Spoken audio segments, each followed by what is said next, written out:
तो भारतीय टीम को मिल गया नया स्पॉन्सर। आपको याद होगा 2-3 दिन पहले जब कानून पास हुआ कि जितने बैटिंग ऐप्स होंगे सबको बैन किया जाता है, उसके बाद ड्रीम इलेवन ने कल ऑफिशियली लिख कर दे दिया बीसीसीआई को कि वो अब इंडिया को स्पॉन्सर नहीं करने वाले।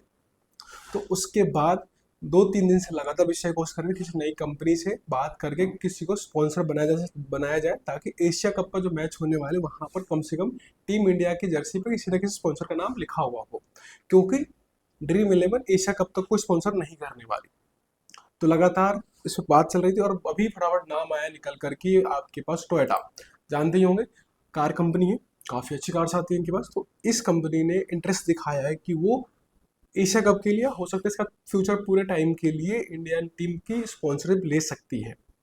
तो बीसीसीआई के लिए जो हेडक की बात हो गई थी वो लग रहा है हेडक खत्म हो रहा है और टोयोटा जा रही है इंडियन टीम को स्पॉन्सर करने। इसका मतलब अब से विराट कोहली, रोहित शर्मा, सुमन गिल, सूर्य कुमार यादव, कोई भी प्लेयर हो, उनकी जर्सी पे जो नाम दिखाई देगा आपको वो दिखाई देगा टोयोटा का। अभी तक दिख रहा है ड्रीम इलेवन का, लेकिन अब टोयोटा का आ रहा है। तो हुआ ये है कि बेसिकली जिस दिन कानून पास हुआ था आपका राज्यसभा से, उसके बाद ही क्लियर हो गया था कि भाई अब बहुत मुश्किल होने वाली है कि ड्रीम इलेवन कंटिन्यू कर सके, क्योंकि उनकी मेन कमाई का जो सोर्स था वो आपके बैटिंग ऐप से ही आता था, पैसे लगवाते थे लोगों से और वहीं से आता था। क्योंकि उसको गवर्नमेंट ने बिल्कुल ही बैन कर दिया, तो कंपनी ही बंद कर दी गई है ऑलमोस्ट बैटिंग ऐप वाली। तो पैसे बचे नहीं थे उनके पास स्पॉन्सर करने के लिए, उन्होंने सुबह सुबह लिख के, कल लिख के भी दे दिया था कि भाई अब वो स्पॉन्सर नहीं करेंगे। और उस चीज़ को आज सुबह सुबह जो बीसीसीआई के सेक्रेटरी है सैकिया साहब, उन्होंने भी एक्नॉलेज किया कि भाई हमें ड्रीम इलेवन की तरफ से लेटर लिखकर आया है कि वो अब इसको स्पॉन्सर नहीं करने वाले। तो नया स्पॉन्सर ढूंढा जा रहा था और फाइनली स्पॉन्सर अब शायद मिल गए। हो सकता है टोयोटा ने नाम दिया, हो सकता है एक दो नाम और आ सकते हैं। ये पहला नाम है जिन्होंने इंटरेस्ट दिखाया है कि हम स्पॉन्सरशिप करने वाले हैं। हो सकता है और भी कंपनीज आगे हैं जो स्पॉन्सरशिप करना चाहती हो, उसमें जो ज़्यादा हाईएस्ट पे करेगा उसको स्पॉन्सरशिप मिलने वाली। क्योंकि पिछली बार जो ड्रीम इलेवन थी उन्होंने 3 साल के लिए 2023 में मिड ऑफ 2023 में उन्होंने लिया था स्पॉन्सरशिप लगभग 3 साल के लिए। उनके लगभग 2 साल पूरे हो चुके थे, 1 साल का भी बाकी था। उन्होंने 3 साल के 338 करोड़ रुपए दिए थे बीसीसीआई को। 1 साल बाकी था लेकिन वो पैसे दे नहीं पाएंगे तो उन्होंने छोड़ दिया।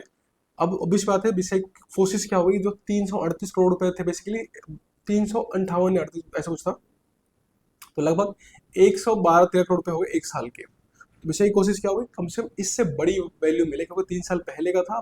2 साल बाद अगर कोई नया आ रहा है तो उनकी कोशिश क्या होगी इससे बड़ा अमाउंट उनको मिले।